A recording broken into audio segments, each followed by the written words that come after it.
Welcome to the Slop Farm. Enjoy the video. You start by opening VLC and loading your media file.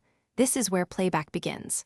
Once VLC is open, drag the file into the window or choose Media then Open File, and the player will decode automatically.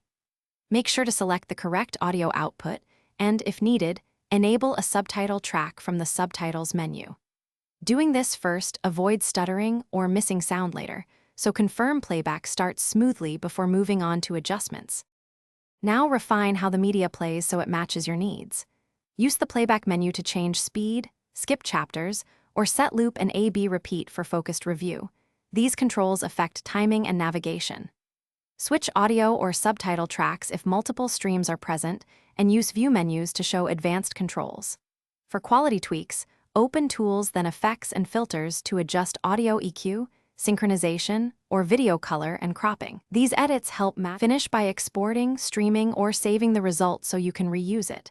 To convert a file, choose Media then Convert/Save, pick a profile, set destination, and start.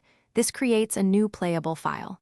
To stream, select Media Stream, define output, and test on a client device to confirm. Save playlists or export subtitles when needed.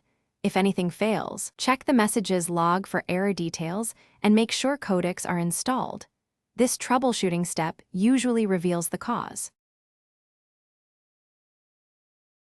Thanks for watching. Consider subscribing if we helped you today.